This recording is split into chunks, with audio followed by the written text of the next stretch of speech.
Lux et Tenebra. Crônicas de Christian. Capítulo 22. Ferox et Suavita.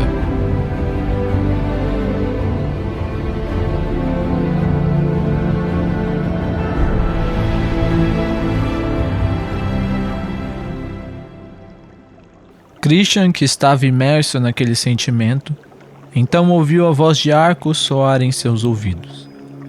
Muito bem, minha criança. Podeis abrir os olhos. O pavio está aceso. E enquanto ainda envolvido pelas chamas próximo ao seu coração, abriu seus olhos saindo de seu cor. E o que o saudou no momento em que abriu os olhos foram as garras do tigre dirigindo-se para o seu rosto. Neste momento, Christian não conseguia explicar, mas tinha o sentimento de que, como cera derretida, poderia fluir pelo ambiente. Sentia que as leis, com leveza o conduziam e o vento o direcionava. Confiando nestes sentimentos totalmente novos para si, Christian levantou suavemente a espada, fazendo-a entrar em contato com as garras do tigre mais uma vez. Porém, conduzido pelo vento, Christian girou seu corpo e com fluidez deixou que a espada virasse em determinado ângulo para evitar o choque, fazendo que as garras do tigre deslizassem pela lâmina suavemente. E como a cera que endurece quando o vento a esfria, Christian firmou seu pulso no momento certo para que não se ferisse. No momento em que as garras do tigre passaram pela lâmina, faíscas surgiram e o som de fricção entre metais soou. O tigre, assim que Christian girou e desviou de seu ataque, pousou uma vez mais no chão, e devido à falta do choque para diminuir a sua alta velocidade, derrapou por alguns metros antes de parar e voltar seus olhos surpresos para Christian. Diante daquela cena, Franciscus falou: "Muito bem, garoto." Arcos, que estava ao seu lado, sorria também. Tirando sua atenção daquela sensação de que tudo parecia fluir, Christian finalmente notou o seu entorno. E ouvindo um leve barulho de chamas queimando em sua cabeça, assustou-se, pensando que estava pegando fogo. Então começou a abanar a mão livre na cabeça, tentando apagar as chamas, e correu rapidamente na direção do rio. Franciscus, vendo aquilo, ficou atônito, e poucos segundos depois, caiu na gargalhada. "Garoto, espere! Você não está pegando fogo." Christian, parando repentinamente, olha para Franciscus e pergunta: "Não?"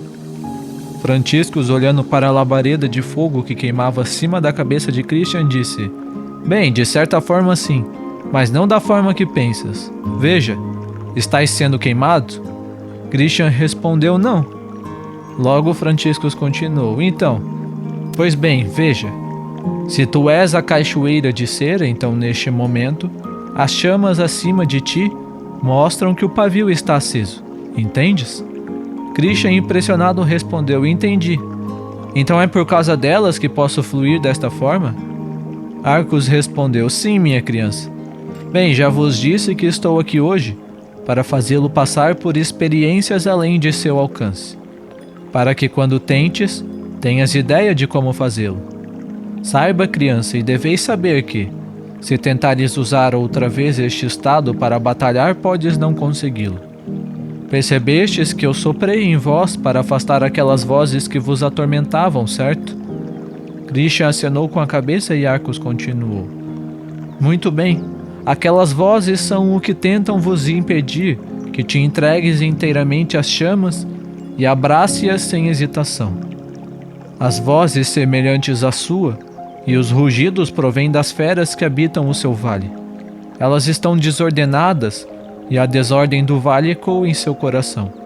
Enquanto teu coração estiver em desordem, podes ter dificuldade em entregar-se às chamas." Então Christian perguntou: "E quanto à voz da torre, o que devo fazer com ela?" Franciscus então explicou: "Christian, o combate pode ser dividido em algumas partes.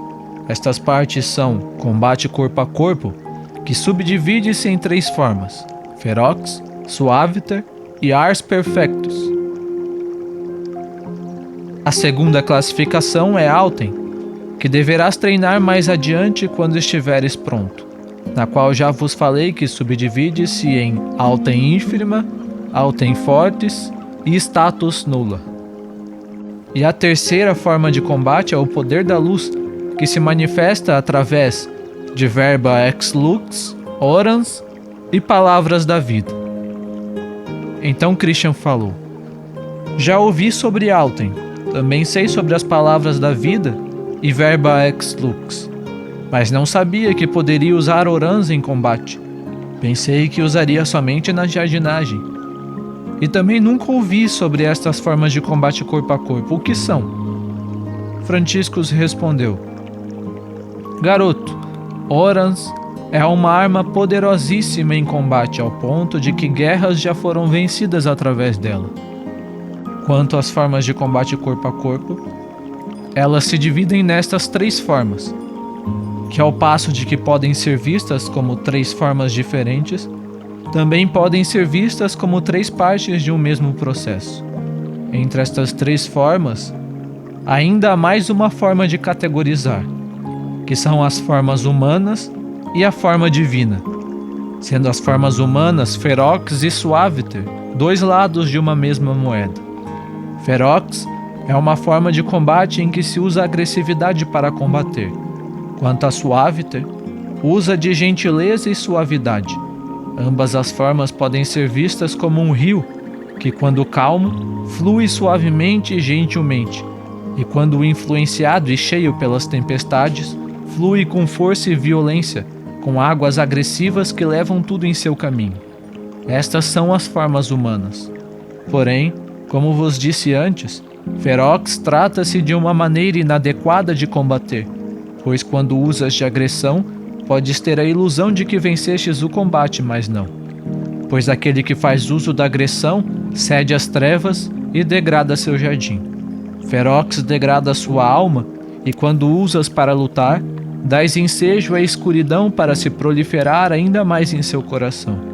Ferox não mata só aos outros, mas também mata você. Deveis sempre vigiar, para que se te desviares do caminho, tu voltes para o caminho correto. Lembre-se, se sois o que comes e comes de agressão, agressivo serás. Por isso é importante que te levantes sempre que caíres, para que não te percas e permaneças no caminho errado.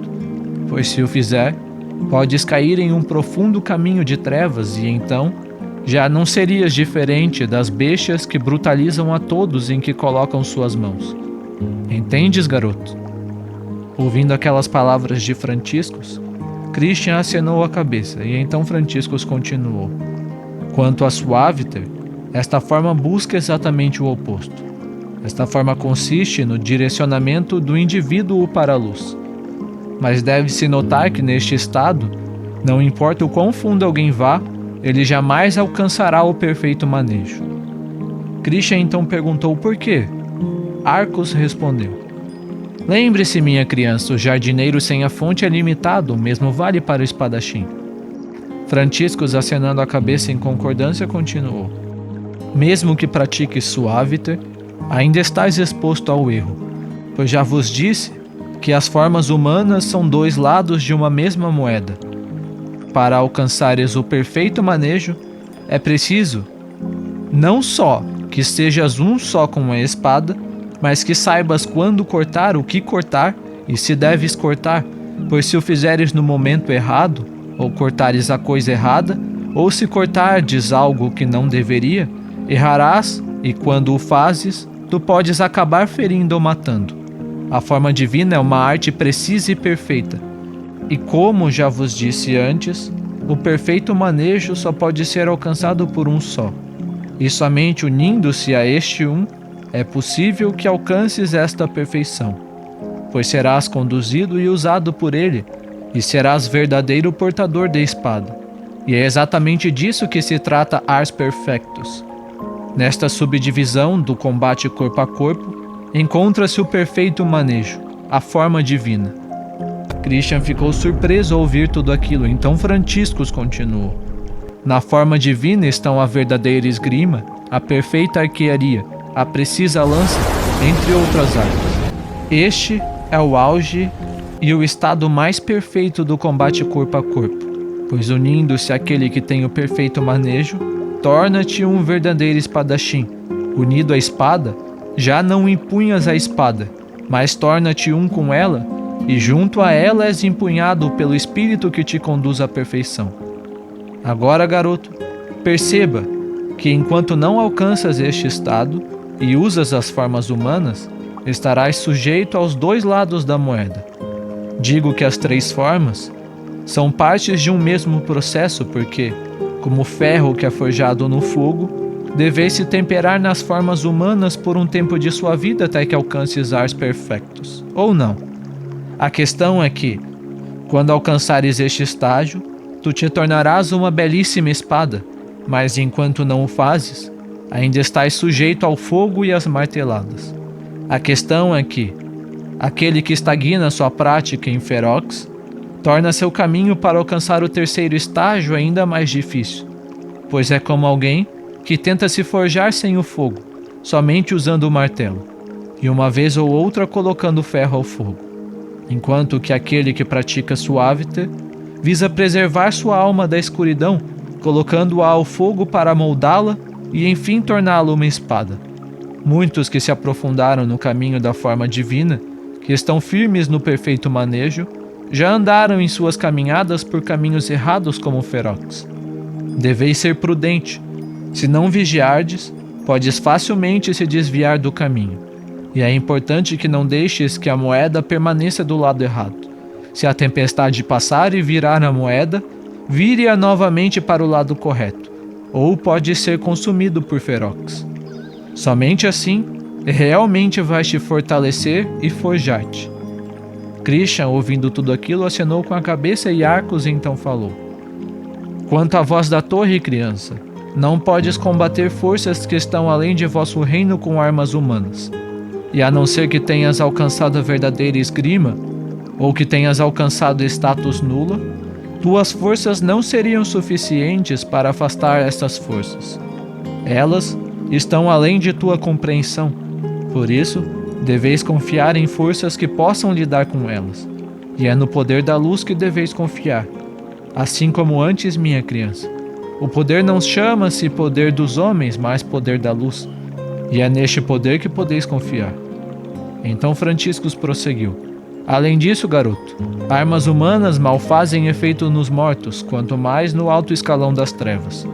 Sabe-se que as armas humanas nada podem fazer contra as trevas, mas usando a espada do Espírito, já não usas mais armas humanas. Então, com serenidade, Franciscus continuou: Aos homens foi concedido o poder da luz. Porém, como já vos disse antes, uma espada pode matar ou proteger. Palavras pronunciadas por alguém podem ser de luz, mas elas também podem ser usadas para motivos egoístas. Como o ouro falso, que exteriormente pode brilhar, mas em sua essência e em sua natureza é falso. Mas, para nossa consolação, os homens só falsificam aquilo que é real. Se há o ouro falso, há também o verdadeiro. Lembre-se bem, garoto. Uma verdade, mesmo que pronunciada pela boca da própria mentira, não deixa de ser verdade. Porém, a mentira, que é grande especialista nisso, pode muito bem contar a verdade para fins mentirosos. E com isso, homens que não desejam entregar-se às chamas, mas que fingem-se em união com elas. Homens que dizem não ter se entregue às trevas, mas que sem que ninguém o saiba vivem na escuridão, e homens que não conseguem decidir para onde ir, vivendo em sua neutralidade, enfeitam suas próprias armas com verba ex lux para lutar contra aquilo que seus tíbios corações consideram mal. Porém, garoto, armas humanas, mesmo que disfarçadas de luz, ainda são armas humanas. Suas armas podem até ser usadas contra aqueles que estão nas trevas, porém, elas ainda nada podem fazer contra as próprias trevas, e nem os seres que pelos séculos dos séculos nela habitam. Krishna acenou com a cabeça e Franciscus continuou: Por isso deves tomar cuidado, nem tudo que reluz é ouro. Uma verdade fora de contexto ainda é uma verdade, mas se usada de maneira maliciosa pode causar um mal. Uma espada pode matar ou proteger, Depende de quem a está empunhando. O fogo pode ser usado para aquecer e iluminar, mas se jogado no lugar errado, pode causar um incêndio e destruição. Entendido? Christian acenou com a cabeça e respondeu: entendo. Bem, então vamos continuar. Vamos lá, garotão. Agora que o garoto desviou de ti, pode soltar-se um pouco mais. Franciscus continuou com um sorriso divertido, e o tigre alegremente balançou a cabeça concordando.